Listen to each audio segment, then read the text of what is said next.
মদিনার ইহুদি এবং মুসলমানদের মধ্যে পৃথিবীর প্রথম ঘর কোনটা, অর্থাৎ পৃথিবীর মধ্যে কোন ঘরের স্থাপনা সর্বপ্রথম স্থাপন করা হয়েছে, কোন ঘরের স্থাপনা সর্বপ্রথম তৈরি করা হয়েছে, এই নিয়ে বিতর্ক হচ্ছিল। ইহুদিদের দাবি হলো পৃথিবীর সর্বপ্রথম ঘর হইল বাইতুল মাকদাস, আর মুসলমানদের দাবি হলো পৃথিবীর সর্বপ্রথম ঘর খানায়ে কাবা বাইতুল্লাহ। সুবহানাল্লাহ।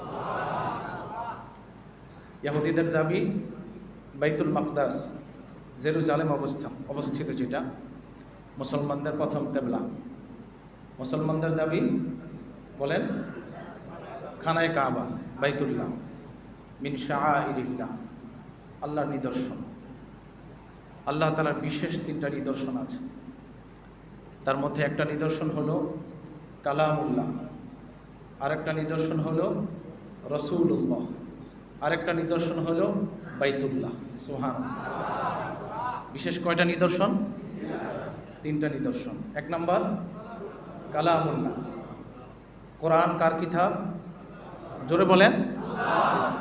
এটা আল্লাহর আয়না। একটা আয়নার মধ্যে যদি আমি চেহারা দেখি, আপনার চেহারা দেখা যাবে? কথা বলেন না কেন?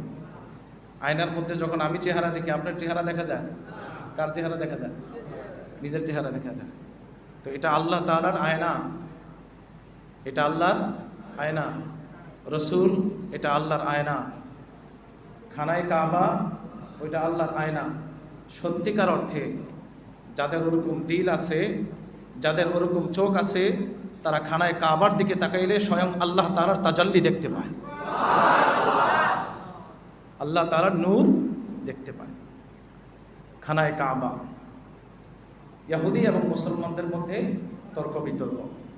একদল বলে বাইতুল মাকদাস, আরেকদল বলে খানায়ে কাবা।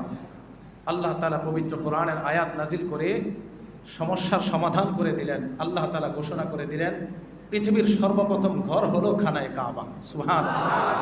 আওয়াজ করে বলেন আল্লাহু আকবার। ইন্না আউওয়ালা বাইতিন উদিআ লিন-নাস লাল্লাযী বিবাক্কাতা মুবারাকান ওয়া হুদাল লিল আলামিন। আল্লাহ বলেন ইন্না আউওয়ালা বাইত, পৃথিবীর সর্বপ্রথম ঘর, লাল্লাযী বিবাক্কাতা, যেটা মক্কা, বাক্কা নামক স্থানে অবস্থিত। সুবহানাল্লাহ। মক্কার পূর্ব নাম কি ছিল? সবাই বলেন বাক্কা।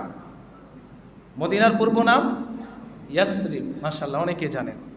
মক্কার আরেকটা নাম বাক্কা। মক্কাও যে অর্থ, বাক্কাও একই অর্থ।